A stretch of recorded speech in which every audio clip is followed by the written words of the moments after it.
ദേവാലയത്തിൽ സമർപ്പിക്കപ്പെടുന്നു. 1944 August 30. Mary തൻ്റെ മാതാപിതാക്കളുടെ മധ്യത്തിൽ ജെറുസലേം തെരുവുകളിലൂടെ നടക്കുന്നത് ഞാൻ കാണുന്നു. വെള്ള വസ്ത്രങ്ങൾ അണിഞ്ഞ് നേരിയ നിറം മാത്രമുള്ള കാപ്പയും ധരിച്ച് നടക്കുന്ന സുന്ദരിയായ ബാലികയെ വഴിപോക്കർ നിന്ന് നോക്കുന്നു. അന്നയുടെ ശുദ്ധീകരണ ദിവസം അവൾ ധരിച്ചിരുന്ന കാപ്പ തന്നെയാണ് മേരിയുടെ കാപ്പ എന്ന് തോന്നുന്നു. കാരണം അന്ന് കണ്ട ഇലകളുടെയും പൂക്കളുടെയും ഡിസൈൻ തന്നെയാണ് ഇതും. ഒരു വ്യത്യാസമേ ഉള്ളൂ. അന്ന് അന്നയുടെ ഇടക്കെട്ട് വരെ മാത്രമുണ്ടായിരുന്ന കാപ്പ ഇന്ന് മേരിയുടെ കണങ്കാൽ വരെ താണുകിടക്കുന്നു. അവളെ മുഴുവൻ പൊതിഞ്ഞ് കൂടുതൽ സുന്ദരിയാക്കിയിരിക്കുന്നു. അവളുടെ മനോഹരമായ മുടി ഇടയ്ക്കിടയ്ക്ക് നേരിയ ആ തുണിയിലൂടെ കാണാം. ഈ കാപ്പ അവളുടെ നെറ്റിയിൽ ബന്ധിച്ചിരിക്കുന്നത് ഇളം നീല റിബൺ കൊണ്ടാണ്. 2 റിബണിൽ ചെറിയ ലില്ലിപ്പൂക്കൾ വെള്ളി നൂലിൽ തുന്നിച്ചേർത്തിരിക്കുന്നു. തീർച്ചയായും അവളുടെ അമ്മയുടെ തുന്നലാണത്. മഞ്ഞുപോലെ വേന്മയേറിയ അവളുടെ ഉടുപ്പ് നിലം വരെ താണു കിടക്കുന്നു. എന്നാൽ നടക്കുമ്പോൾ അവളുടെ കുഞ്ഞുകാലുകൾ അല്പം കാണാം. വെള്ളിച്ചെരുപ്പുകൾ ധരിച്ചിരിക്കുന്ന മനോഹരമായ പാദങ്ങൾ ചെമ്പകപ്പൂവിൻ്റെ ഇതളുകൾ പോലെയുണ്ട്. ഉടുപ്പിൻ്റെ നീണ്ട കൈയിൽ നിന്ന് മുതിർന്നു കാണുന്നതാണ് അവളുടെ കരങ്ങൾ. റിബണിൻ്റെ നീല നിറമല്ലാതെ വേറൊരു നിറവുമില്ല. എല്ലാം തനിവെള്ള. മേരി മഞ്ഞുകൊണ്ട് അണിയിക്കപ്പെട്ടിരിക്കുന്നത് പോലെ തോന്നുന്നു. ശുദ്ധീകരണ ചടങ്ങിന് ധരിച്ചിരുന്ന അതേ വസ്ത്രം തന്നെയാണ് യോവാക്കീം ധരിച്ചിരിക്കുന്നത്. എന്നാൽ അന്ന നല്ല കടുത്ത വയലറ്റ് നിറമുള്ള വേഷം ധരിച്ചിരിക്കുന്നു. അവളുടെ കാപ്പയും അത് ശിരസിനെയും മൂടുന്നു. കടുത്ത വയലറ്റ് നിറത്തിലാണ് ആ കാപ്പ കൊണ്ട് അവളുടെ കണ്ണുകൾ ഉൾപ്പെടെ ശിരസ് മൂടിയിരിക്കുന്നു. കണ്ണിന് താഴെ വരെ നിൽക്കത്തക്കവണ്ണം കൈകൾ കൊണ്ട് അവൾ അത് പിടിച്ചിരിക്കുന്നു. അമ്മയുടെ ബലഹീനമായ ആ കണ്ണുകൾ ആ കണ്ണീർ കൊണ്ട് ചുമന്നിരിക്കുന്നു. കരയാനും അവൾ ആഗ്രഹിക്കുന്നില്ല. കരയുന്നത് മറ്റുള്ളവർ കാണുന്നത് ഒട്ടും ഇഷ്ടപ്പെടുന്നില്ല. എങ്കിലും കാപ്പയുടെ മറവിൽ കരയാൻ കഴിയും. കാപ്പയുള്ളത് കൊണ്ട് കരയുന്നത് വഴിപോക്കർ കാണുകയില്ല.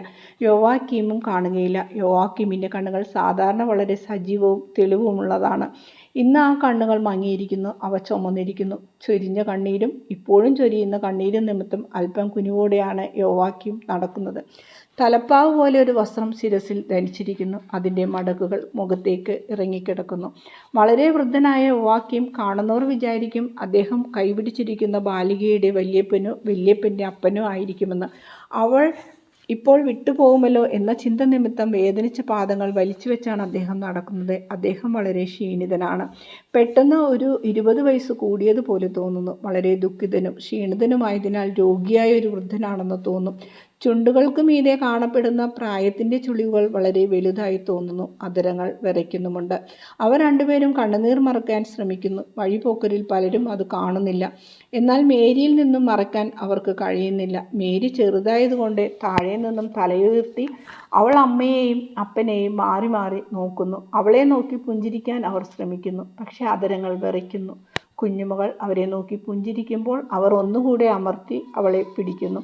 ഇനിയും ഈ പുഞ്ചിരി കാണാൻ സാധിക്കില്ലല്ലോ എന്നായിരിക്കണം അവർ ചിന്തിക്കുന്നത്.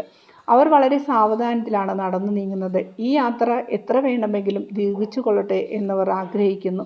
എന്തെങ്കിലും കാരണമുണ്ടെങ്കിൽ അതിൻ്റെ പേരിൽ അവർ നിൽക്കും. എങ്കിലും ഒരു യാത്ര അതിൻ്റെ അന്ത്യത്തിലെത്തണമല്ലോ. ഈ യാത്രയും അവസാനിക്കാൻ പോകുന്നു. ഈ റോഡിൻ്റെ അങ്ങേയറ്റത്ത് ദേവാലയത്തിൻ്റെ മതിലുകൾ കാണപ്പെടുന്നു. അന്ന നിലവിളിച്ചുകൊണ്ട് മേരിയുടെ കയ്യിൽ ഒന്നുകൂടെ മുറുകെ പിടിക്കുന്നു. പ്രിയ അന്നെ, ഞാനിവിടെയുണ്ട്, നിന്റെ കൂടെയുണ്ട് എന്നൊരു സ്വരം കേൾക്കുന്നു. ആ സ്വരം പുറപ്പെടുന്നത് ഒരു കവലയ്ക്കൽ നിന്നാണ്. കവലയ്ക്ക് മുകളിൽ പണിതിരിക്കുന്ന വളച്ച വാതിലിനുള്ളിൽ നിന്ന് അവരെ പ്രതീക്ഷിച്ചിരുന്ന എലിസബത്ത് അടുത്തു വന്ന് അന്നയെ ആശ്ലേഷിക്കുന്നു. അന്ന കരയുന്നത് കണ്ട് പറയുന്നു, ഈ വീട്ടിലേക്ക് വരൂ, കുറച്ച് സമയത്തേക്ക്, എന്നിട്ട് നമുക്ക് ഒരുമിച്ച് പോകാം. സക്രിയാസ് ഇവിടെയുണ്ട്. അവരെല്ലാം ഒരു താഴ്ന്ന മുറിയിലേക്ക് പ്രവേശിക്കുന്നു. ആകെ ഇരുട്ടാണ്. തീ കൂട്ടിയിരിക്കുന്നതിൻ്റെ വെളിച്ചം മാത്രമേ ഉള്ളൂ. വീട്ടുടമ എലിസബത്തിൻ്റെ സ്നേഹിതയാണ്. എന്നാൽ മറ്റുള്ളവർക്ക് അപരിചിതയും. അവർ ബുദ്ധിപൂർവ്വം മാറിക്കൊടുത്തു. അവർ തനിയെയായി. എൻ്റെ നിധി മനസ്സില്ലാതെയാണ് ഞാൻ ദൈവത്തിന് കൊടുക്കുന്നതെന്നോ കൊടുക്കുന്നതിനെക്കുറിച്ച് പശ്ചാത്തപിക്കുന്നതെന്നോ നിങ്ങൾ വിചാരിക്കരുത്. കരഞ്ഞുകൊണ്ട് അന്ന പറയുന്നു. പക്ഷേ എൻ്റെ ഹൃദയം അത് എത്രമാത്രം വേദനിക്കുന്നു. വൃദ്ധയായ എൻ്റെ ഹൃദയം മക്കളില്ലാത്ത ആ ഏകാന്തതയിലേക്ക് വീണ്ടും തിരിച്ചു പോവുകയാണല്ലോ. എൻ്റെ പ്രയാസം നിങ്ങൾക്ക് മനസ്സിലാകുമെങ്കിൽ. എനിക്കറിയാം അന്നെ, എന്നാൽ നീ എത്ര നല്ലവളാണ്. ദൈവം നിന്റെ ഏകാന്തതയിൽ നിന്നെ ആശ്വസിപ്പിക്കും. അമ്മയുടെ സമാധാനത്തിനായി മേരി പ്രാർത്ഥിക്കും. ഇല്ലേ മോളെ? മേരി അമ്മയുടെ കരങ്ങളിൽ കെട്ടിപ്പിടിച്ച് അവയെ ചുംബിക്കുന്നു. ആ കരങ്ങൾ അവളുടെ മുഖത്തോട് ചേർത്ത് അമർത്തുന്നു. അന്ന അവളുടെ കരങ്ങളിൽ മേരിയുടെ മുഖം പിടിച്ച് ആവർത്തിച്ച് ചുംബിക്കുന്നു. ഒരു മടുപ്പുമില്ലാതെ തെരെ ചുംബിക്കുന്നു. സക്രിയാസ് പ്രവേശിച്ച് അവരെ അഭിവാദ്യം ചെയ്യുന്നു. കർത്താവിൻ്റെ സമാധാനം അവിടുത്തെ നീതിമാന്മാരോട് കൂടെ ഉണ്ടായിരിക്കട്ടെ. അതെ, ഞങ്ങളുടെ സമാധാനത്തിനു വേണ്ടി പ്രാർത്ഥിക്കുക, കാരണം ഞങ്ങളുടെ ഹൃദയങ്ങൾ വിറയൽ കൊള്ളുന്നു. എബ്രഹാം ബലിയർപ്പണത്തിനുള്ള മലയിലേക്ക് കയറിയപ്പോൾ വിറച്ചു പോയതുപോലെ ഞങ്ങളുടെ ഈ ബലിയർപ്പണത്തിൽ ഞങ്ങൾ വിറയ്ക്കുന്നു. എബ്രഹാത്തിന് ബലിവസ്തു പകരം കിട്ടിയതുപോലെ ഞങ്ങൾക്ക് കിട്ടുമെന്ന് ഞങ്ങൾ വിചാരിക്കുന്നില്ല. ഞങ്ങൾക്ക് അങ്ങനെ വേണ്ട, കാരണം ഞങ്ങൾ കർത്താവിനോട് വിശ്വസ്തത കാണിക്കുന്നു. എന്നാൽ സക്രിയാസെ, ഞങ്ങൾ വേദനിക്കുന്നു. നീ ദൈവത്തിൻ്റെ പുരോഹിതനാകയാൽ ഞങ്ങളുടെ ഈ പ്രയാസം മനസ്സിലാക്കണമേ. ഞങ്ങളോട് പ്രയാസം തോന്നരുതേ, ഒരിക്കലുമില്ല. നേരെ മറിച്ച് അതിരുകൾ ലംഘിക്കാത്ത തങ്ങളുടെ ദുഃഖം നിങ്ങളുടെ വിശ്വാസത്തിന് ഇളക്കം വരുത്താതെ ഈ ദുഃഖം അത്യുന്നതനെ സ്നേഹിക്കേണ്ടത് എങ്ങനെയെന്ന് എന്നെ പഠിപ്പിക്കുന്നു. ധൈര്യമായിരിക്കൂ. ദാവീദിൻ്റെയും അഹ്റോൻ്റെയും വംശത്തിൽ വിടർന്ന ഈ പുഷ്പത്തെ പ്രവാചിക അന്ന കാത്തു പരിപാലിച്ചുകൊള്ളും. ഇപ്പോഴും ദേവാലയത്തിലുള്ളവരിൽ ദാവീദിൻ്റെ വിശുദ്ധ വംശത്തിലെ ഏക ലില്ലി ഇവൾ മാത്രമാണ്. ഒരു രാജകീയ മുത്ത് എന്ന പോലെ ഇവൾ സംരക്ഷിക്കപ്പെടും. മിശിഹായുടെ ആഗമനത്തിനുള്ള സമയത്തോട് നമ്മൾ അടുത്തുകൊണ്ടാണ് ഇരിക്കുന്നത്. ദാവീദിൻ്റെ വംശത്തിൽപ്പെട്ട ഒരു കന്യകയിൽ നിന്നായിരിക്കും രക്ഷകൻ ജനിക്കുന്നത്. തന്നിമിത്തം ദാവീദിൻ്റെ വംശത്തിൽപ്പെട്ട സ്ത്രീകൾ തങ്ങളുടെ പെൺകുട്ടികളെ ദേവാലയത്തിൽ സമർപ്പിക്കേണ്ടതാണ്. എന്നാൽ വിശ്വാസം പൊതുവെ ക്ഷയിച്ചിരിക്കുന്നതിനാൽ ദേവാലയത്തിൽ കന്യകകൾക്കായി വേർതിരിച്ചിരിക്കുന്ന സ്ഥലം ശൂന്യമായി കിടക്കുന്നു. വളരെ കുറച്ച് കന്യകകൾ മാത്രമേ ഉള്ളൂ. 3 വർഷം മുൻപ് വിവാഹിതയായി പോയ എലീശയുടെ മകൾ സാറയോടുകൂടെ ദാവീദിൻ്റെ വംശത്തിലെ കന്യകകൾ ഇല്ലാതായി. ഇനി രക്ഷകന്റെ വരവിന് 30 വർഷം കൂടിയുണ്ട് എന്നത് സത്യമാണ്. ദേവാലയത്തിൻ്റെ തിരശ്ശീലയ്ക്ക് മുമ്പിൽ പ്രാർത്ഥിക്കുന്നവനായിരിക്കുന്ന ദാവീദിൻ്റെ വംശത്തിലെ അനേകം രാജകീയ കന്യകളുടെ മുന്നോടിയായിരിക്കും മേരി എന്ന് നമുക്ക് പ്രതീക്ഷിക്കാം. എന്നിട്ട് ആർക്കറിയാം? സക്രിയാസ് വേറൊന്നും പറയുന്നില്ല. അദ്ദേഹം ചിന്താമഗ്നനായി മേരിയെ നോക്കുന്നു. പിന്നീട് അദ്ദേഹം തുടരുന്നു, ഞാനും അവളെ നോക്കിക്കൊള്ളാം. ഞാനൊരു പുരോഹിതനാണ്. എനിക്കിവിടെ അധികാരമുണ്ടല്ലോ. ഈ മാലാഖയ്ക്ക് വേണ്ടി ഞാൻ അത് ഉപയോഗിക്കും. എലിസബത്ത് പലപ്പോഴും വന്ന് അവളെ അന്വേഷിക്കുകയും ചെയ്യും. ഓ, തീർച്ചയായും എനിക്ക് ദൈവാനുഗ്രഹം എത്ര കൂടുതലായി ആവശ്യമാണ്. ഞാൻ വന്ന് ഈ കൊച്ചു ബാലികയോട് പറയും, അവൾ നിത്യനായവനോട് പറയുവാൻ വേണ്ടി. അന്നയ്ക്കല്പം ധൈര്യം കിട്ടി. അവളുടെ ദുഃഖം കുറെ കൂടി ലഘൂകരിക്കുന്നതിന് വേണ്ടി എലിസബത്ത് ചോദിക്കുന്നു, ഈ ശിരോവസ്ത്രം നിന്റെ വിവാഹത്തിൻ്റേതല്ലേ, അതോ നീ വേറെ നെയ്തുണ്ടാക്കിയതും?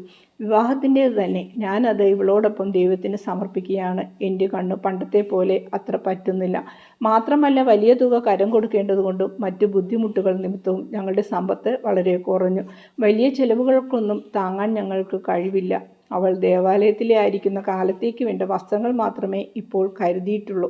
പിന്നീട് വിവാഹത്തിന് അവളെ ചമയിച്ചൊരുക്കാൻ ഞാൻ കാണുമെന്ന് കരുതുന്നില്ല. എങ്കിലും അന്ന് തണുത്ത് ചലനമില്ലാത്ത എൻ്റെ കൈകൾ തന്നെയാണ് അവളുടെ വിവാഹവസ്ത്രങ്ങളും ചമയങ്ങളും ഉണ്ടാക്കിയതെന്ന് അവൾ മനസ്സിലാക്കട്ടെ എന്ന് ഞാൻ ആഗ്രഹിക്കുന്നു. എന്തിന് അതേക്കുറിച്ചെല്ലാം ഇപ്പോൾ ചിന്തിക്കുന്നു? എൻ്റെ പ്രിയ സഹോദരി, മുമ്പൊരിക്കലും ചിന്തിച്ചിട്ടില്ലാത്ത വിധത്തിൽ ഈ വേദനയുടെ മധ്യത്തിൽ എനിക്ക് ഓർമ്മ വരുന്നു.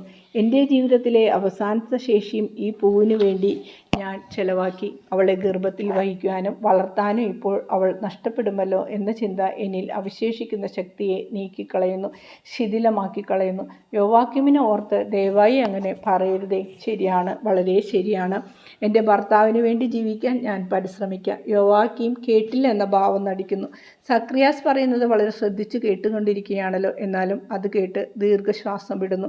കണ്ണുകൾ കണ്ണുനീർ നിറഞ്ഞു നിന്ന് തിളങ്ങുന്നു. അത് 3-ാമത്തേതും 6-ാമത്തേതും മണിക്കൂറിനിടക്കാണ്. എനിക്ക് തോന്നുന്നത് നമുക്ക് പോകാൻ സമയമായി എന്നാണ്, സക്രിയാസ് പറഞ്ഞു. കാപ്പ ധരിച്ചു പുറപ്പെടാൻ അവർ എഴുന്നേൽക്കുന്നു. അപ്പോൾ കുഞ്ഞുമേരി വാതിൽക്കൽ വന്ന് മുട്ടുകുത്തി കയ്യും നീട്ടിക്കൊണ്ട് പറയുന്നു, അപ്പ, അമ്മേ, നിങ്ങളുടെ അനുഗ്രഹങ്ങൾ തരണമേ. അവൾ കരയുന്നില്ല. ധീരയായ കൊച്ചുകുട്ടി, എന്നാൽ അവളുടെ അധരങ്ങൾ വിറയ്ക്കുന്നു, ശബ്ദം ഇടറുന്നു. എങ്കിലും ഒരു പ്രാങ്കുഞ്ഞിൻ്റെ കുറുകൽ പോലെ മാത്രം അവളുടെ മുഖം വിളറിയിരിക്കുന്നു. അവളുടെ കണ്ണുകൾ വേദനയുടെ ഭാവം കാണാം. ഈ മുഖം തന്നെയാണ് കാൽവരിയിലും തിരുക്കല്ലറയെങ്കിലും കാണാൻ പോകുന്നത്. അവിടെ ദുഃഖത്തിൻ്റെ തീവ്രത മൂലം വലിയ സഹനം കൂടാതെ നമുക്ക് ആ മുഖത്തേക്ക് നോക്കുവാൻ പോലും കഴിയുകയില്ല. മാതാപിതാക്കൾ അവളെ അനുഗ്രഹിക്കുന്നു, ചുംബിക്കുന്നു. 1 അല്ല 2 അല്ല 10 പ്രാവശ്യം ചുംബിച്ചിട്ടും അവർക്ക് മതി വരുന്നില്ല. എലിസബത്ത് നിശബ്ദയായി കരയുന്നു. സക്രിയാസ് കരയാതിരിക്കാൻ ശ്രമിക്കുന്നുണ്ടെങ്കിലും വളരെ വികാരധീനനാണ്. അവർ പുറത്തേക്ക് ഇറങ്ങുന്നു. മുൻപിലത്തെ പോലെ മേരി അവളുടെ മാതാപിതാക്കളുടെ മധ്യത്തിൽ നടക്കുന്നു. സക്രിയാസും ഭാര്യയും അവരുടെ മുൻപിലും. അവർ ഇപ്പോൾ ദേവാലയത്തിൻ്റെ മതിലിനുള്ളിലായി. ഞാൻ പ്രധാന ആചാര്യനെ പോയി കാണാം. നിങ്ങൾ വലിയ മട്ടുപ്പാവിലേക്ക് പോയിക്കോളൂ. അവർ 3 മുറ്റവും 3 ശാലകളും കടന്ന് പൊൻതാഴികക്കൂടം അണിഞ്ഞിരിക്കുന്ന മാർബിൾ കെട്ടിടത്തിനരികിലെത്തി. ഓറഞ്ചിൻ്റെ പകുതി കമഴ്ത്തി വെച്ചിരിക്കുന്നത് പോലെ അർദ്ധവൃത്താകൃതിയിലുള്ള അതിൻ്റെ താഴികക്കുടങ്ങൾ ഉച്ചവെയിലിൽ വെട്ടിത്തിളങ്ങുന്നു. ആ പ്രകാശധോരണി ചുറ്റുമുള്ള മുറ്റവും ദേവാലയത്തിലേക്കുള്ള നടകളും പ്രകാശമാനമാക്കുന്നു. നടകൾക്കു നേരെയുള്ള പൂമുഖം മാത്രം നിഴലിലാണ്. ആ നിഴലിൽ പ്രധാന കവാടം പിത്തളയും സ്വർണവും കൊണ്ട് നിർമ്മിച്ച വാതിൽ കൂടുതൽ ഭംഗിയുള്ളതായി കാണപ്പെടുന്നു. ഈ പ്രകാശധോരണിയിൽ മേരി മഞ്ഞിനേക്കാൾ വെണ്മയുള്ളതായി പ്രത്യക്ഷപ്പെടുന്നു. അവൾ മാതാപിതാക്കളുടെ മധ്യത്തിലായി നടയുടെ ചുവട്ടിൽ എത്തിക്കഴിഞ്ഞു. അവരുടെ ഹൃദയം എത്ര ശക്തിയായി ഇടിക്കുന്നുണ്ടായിരിക്കണം. എലിസബത്ത് ഒരു അരക്കാൽപ്പാട് പിന്നിൽ അന്നയുടെ അടുത്തു തന്നെയുണ്ട്. വെള്ളി കാഹളങ്ങളുടെ മുഴക്കത്തിൽ പ്രധാന കവാടം അവിടെ വിജാഗിരിയിൽ മെല്ലെ കറങ്ങി തുറക്കുന്നു. അത് തിരിയുന്നത് തന്നെ മനോഹരമായ ഒരു സംഗീതം പുറപ്പെടുവിച്ചുകൊണ്ടാണ്. ദേവാലയത്തിൻ്റെ ഉൾഭാഗം കാണാം. അങ്ങേയറ്റത്തെ ദേവാലയ വിളക്കുകൾ ഒരു പ്രദക്ഷിണവാതിൽക്കലേക്ക് നീങ്ങുന്നു. രാജകീയമായ എഴുന്നള്ളത്ത്. വെള്ളിക്കാഹളങ്ങൾ, കുന്തിരിക്കത്തിൻ്റെ ധൂമപടലങ്ങൾ, വിളക്കുകൾ പ്രദക്ഷിണവാതിൽക്കലെത്തി. ഏറ്റവും മുമ്പിൽ പ്രധാന പുരോഹിതൻ, വളരെ അന്തസ്സുറ്റ ഒരു വൃദ്ധൻ, വളരെ നേർത്ത തുണികൾ കൊണ്ടുള്ള ഒരു ചെറിയ വസ്ത്രം. അതിൻ്റെ മീതെ ഒരുതരം കുർബാന കുപ്പായം പോലെയുള്ള ഒരു വസ്ത്രം. വയലറ്റ്, സ്വർണം, വെള്ളി, ഈ നിറങ്ങൾ ഇടകലർന്ന വിലപിടിച്ച രത്നങ്ങൾ പോലെ അവ തിളങ്ങുന്നു. അദ്ദേഹത്തിൻ്റെ തോളിൽ 2 രത്നങ്ങൾ മിന്നുന്നു. ഒരുപക്ഷെ അവ ഉടുപ്പിൻ്റെ ബക്കിളിൽ പതിപ്പിച്ചിട്ടുള്ള വിലയേറിയ രത്നങ്ങളായിരിക്കാം. അദ്ദേഹത്തിൻ്റെ മാറിൽ ഒരു ലോഹത്തകിട് സ്വർണ്ണച്ചങ്ങല കൊണ്ട് ബന്ധിച്ചിട്ടിരിക്കുന്നു. ആ തകിടിൽ രത്നങ്ങൾ പതിച്ചിരിക്കുന്നു. തൊങ്ങലുകളും മറ്റ് അലങ്കാരങ്ങളും വസ്ത്രത്തിൻ്റെ വിളമ്പുകളിൽ മിന്നുന്നുണ്ട്. തൊപ്പിയിൽ സ്വർണം വെട്ടിത്തിളങ്ങുന്നു. തൊപ്പി ഓർത്തഡോക്സ് വൈദികരുടെ തൊപ്പി പോലെ മുകൾ പരന്നിട്ടാണ്. റോമൻ സഭയിലേതുപോലെ അറ്റം കൂർത്ത തൊപ്പിയല്ല. ഗാംഭീര്യം സ്ഫുരിക്കുന്ന മഹാപുരോഹിതൻ ഒറ്റയ്ക്ക് മുന്നോട്ട് നീങ്ങി കൽപ്പടവിൽ മുകളിൽ വന്നു നിൽക്കുന്നു. വെയിലിൽ അദ്ദേഹത്തിൻ്റെ വസ്ത്രങ്ങൾ ഒന്നുകൂടി ശോഭായമാകുന്നു. മറ്റുള്ളവർ തണലിൽ പൂമുഖത്ത് വൃത്താകൃതിയിൽ നിൽക്കുന്നു. ഇടതുവശത്തെ കുറേ പെൺകുട്ടികൾ, എല്ലാവരും ശുഭവസ്ത്രധാരികളാണ്. പ്രവാചിക അന്നയും മറ്റു ചില പ്രായം ചെന്ന സ്ത്രീകളും, അവർ അധ്യാപികമാരാണെന്ന് തോന്നുന്നു, അവരുടെ കൂടെയുണ്ട്.